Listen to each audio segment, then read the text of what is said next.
How do you open this? I don't do this. Hey guys, welcome back to our weekly Loki review. We got episodes 2 and 3 we're going to cover today. If you haven't seen our other video, we're here at Bootleg Bonanza in the media room. We're helping them with some podcasts of their own. I'm producing, and Jake here is working at the shop now, so he's in the part of the Motley crew. Yeah, it's pretty awesome stuff. That's joking around and talking some of the grittier side of pop culture. Yeah, it's pretty cool. We'll get into more of that, but this is later on a more fun. This is an alternative to a toy shop. The owner, Garrett's really cool guy, welcomed us in, and we're working together on some stuff. They got some awesome toys. They got lots of cool bootleg toys from lots of cool artists. Customs. It's an amazing toy store and gallery art toys. It's very amazing stuff. If it's vinyl, if it's plastic, if it's resin, if it's fun and you want to play with it, it's hanging up in my store. It ain't Walmart. It's not Target. It's real. Right on the corner of High Street in Hanover, right across from Argento's in Pottstown. Pottstown, PA. Come check it out. Home of the world's largest yogurt cup. There it is. Oh, thank God. I'm starting to get into the reference. I like these deep references to Boy Meets World. We'll do a review of that one day too, if you guys want to hear about that. But yeah, Loki, God of Mischief. It's really thrown us off, him dropping his show in the middle of the week like this. And apparently all the shows are going to be doing it now too. Disney Plus is just going to Wednesday. Oh, it's because the movie's open back up, man. We knew this was going to. We kind of knew this was going to happen. Actually, rewind back somewhere. Even before that, lots of streaming services have always done Friday, even when movies were open. But Disney's taking a different approach. So this is the way it's going. They want their money. But anyway, guys, so I think the most important thing in these episodes is we see that the Loki variant, which we do now know, I'm pretty sure is Loki, because she says, oh, there's another spoiler, she. So this is a female Loki, Sylvie / Enchantress / Loki. She had the horns. With her little tiny horns. They were so cool. It's the coolest thumbnail, like every YouTube video for that show, for that episode. But yeah, so it seems that she's from a very different past than Loki. And she also said she's been running all her life. So me and Nick are pretty sure that she's from the previous multiverse. Yeah. That was talked about. And she said she no longer goes by Loki. She now goes by Sylvie. And she's got a very different personality than the Loki we know. I think she's very driven by vengeance. Not even vengeance. I think she's just trying to get... She enjoys it. She's not upset about it. In episode 3, man, it doesn't seem like she enjoys it. She just seems pissed off. And she's missing somebody. It's a long-distance relationship. I phased out a bit, in episode 3. That's not I was just telling you. I felt like it was more of an arcing episode. Mm-hmm. Honestly. But I would love to hear what I probably phased in and out of. So I'd be sculpting toys now and whatnot. So where'd they go? The Doomsday that they ended up on? Lamentus? Well, first of all, so she figured out, she went into the mind of that variant, the TVA agent, and, which is revealed the TVA agents are not created by the Timekeepers. No. They are, in fact, variants themselves, and it seems like they had their memories either suppressed suppressed, not wiped, because she was able to get into them, but she said it was very difficult. Kind of like the residents of Westview. Yeah, this is Marvel. This isn't DC, man. You know what I mean? They're suppressed, not destroyed and then ripped and torn from somebody's memory and brought back to life in some reanimated corpse. And then she was like, "Here's the soulless husk of a human I just decrepitized." And then she's like, "Tell me, Sylvie, do you bleed?" But anyway, for those who didn't notice, some Justice League humor there for you. But but Sylvie, this Loki variant, wants to get to the Timekeepers. What can you tell us about that, Nick? I think she's maybe trying to bring back the old universes. Oh, definitely. She scattered the reset charges and created a bunch of universes. Or created a bunch of branch timelines. Right, but we don't we don't know if that was exactly her goal at that point. But she did also go to the TVA and tried to get to the Timekeepers, and Loki grabbed her and brought her to Lamentis. Lamentis one where they thought that they could just escape before the apocalypse because the moon was about to crash into it, or was it a moon? I can't remember. No, they're on. I think Lamentis one is the moon, and it was the planet that was going to crash into the moon. This is how they lost me in episode 3. This is why I faced it. Nick, I'm sure you see the logic issue there, like I do, of the planet crashing into the moon. Yeah, because it's not the way it should work. Yeah, but I'm pretty sure that's what they said. Or maybe they did say the moon, but they were on the moon. But maybe they did say the moon crashing into the planet. I don't know. But anyway, there's going to be a collision. I'm listening. You got my attention. I'm back in collisions. Now I think of it, might be a reference to the colliding planets in when they did the second Secret Wars. What was that Marvel miniseries called? They did the second Secret Wars. Leading up to it, there was the God, I can't remember what it's called, but there were Earths from different universes colliding. So it kind of feels a little bit like that. I know what you're talking about too. I know exactly what you're talking about. I have no idea where you're talking about. Captain America tried to use the Infinity Gauntlet to push the Earth away. It only worked once and destroyed the Infinity Stones because they're not meant to be used on another universe. Which actually, ironically, in that like terrible 1960s Captain America cartoon, he actually did that too. He actually wielded the stones too, but it wasn't like in a gauntlet. And, like he crushed them. I've never seen that series. Oh, it's so good. Bad, just of its time. It's good, so bad, good. One of those. You can get most of it on YouTube when they don't pull the episodes off. It's really fun. It's where the theme song came from, where Captain America waves his mighty shield. All that opposes his shield must yield. I'm sorry, we're talking about Loki. But yeah, Loki. Three's fault. I'm sorry. But anyway, the TVA agents. So we now know why Owen Wilson, Mobius, is obsessed with jet skis because he's probably from the 90s. Right. Wow. That was really good. That was really good. I can only do it once. Anyway, so beginner's luck on my own, Wilson. But yeah, I heard a really cool theory actually from your favorite guy and your favorite guy. One of those is sarcastic. You got to figure out which one. John Campia. He's cool. I'm sure you can tell by what their heads are doing which one likes him, which one doesn't.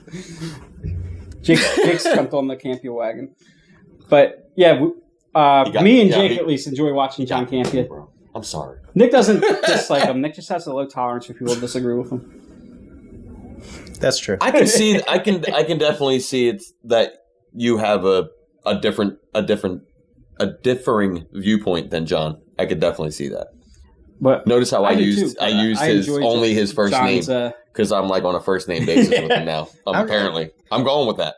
He'd be okay with, dude. I'm telling him. I'm going to talk to him later. It's fine, man. It's not a big deal. He gets it. You know, he likes you. He likes your videos, though. Anyway, he wants you to know that. John's going to take this so rough later. I'm not going to badmouth anybody. No, but I'm just saying I can see how your views would differ.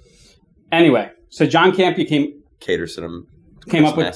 came up with this theory that this whole time, like when Loki was saying he couldn't do enchantment, that he is enchanting. Like, you know how they destroyed the temp dock or temp pad got destroyed and all. He's doing to Sylvie what she did to the TVA agent in the beginning of the episode. That's a really good theory. Loki is Lokiing Loki. Loki is Sylvieing the Sylvie Loki. It's pretty cool. Enchanting the Enchantress Loki. Anyway. But see, technically, they have a shared... They do have a shared existence, not a shared past, right? Because definitely not a shared past. Right, but it's still... They still, at some point, have... They had to have intertwined at some point. The way that time explained it, right? No, because I don't think it wasn't I don't think it was one of Sylvie's decisions that created the branch universe, because I think it's the previous multiverse before the TVA was involved. So her timeline had a full existence. Do you think maybe as like a younger version of herself, possibly like could have like fooled her ability to cloak herself would have been strong enough to actually fool the entire time variance? I don't, and like that way, like maybe they don't even recognize her as part of the timeline, and is why she's able to manipulate them the way she has. Well, no, the only reason she's been able to escape them, they have been able to detect her. They just can't detect her when she's hiding in the Before an apocalypse. Right, okay. But no, with the way she was telling about her past, and she has a completely different past than Loki. Well, I'm saying is like they operate similarly though, even though they had different pasts. She says she's been running all her life. Like maybe she found a way in a safe place to hide herself. Well, away from the way that things are supposed to work. Because I mean, they make basically the time cops.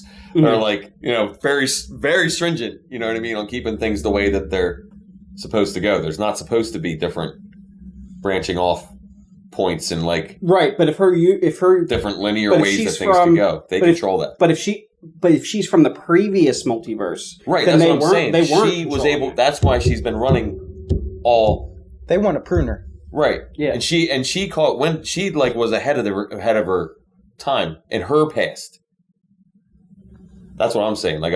She's managed. She stayed back and hid back as they kept things moving forward and built their version of the multiverse. And she was able to be, since she's Loki, was able to pull the greatest joke the devil has ever pulled is making the world believe he doesn't exist. Well, I think I actually think she's been on their radar her whole life. I don't think she's been able to stay hidden. But I think we're getting off the rails a little bit. We're going down a Loki hole. Massey theory. What you made me do.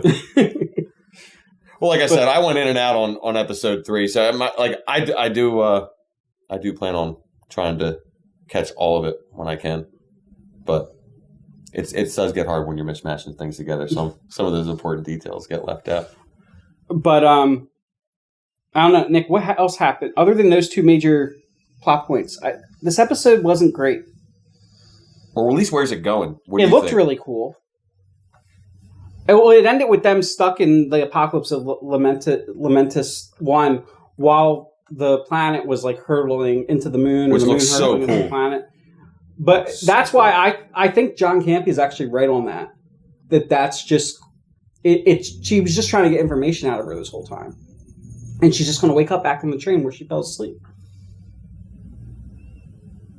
Oh, no. Well...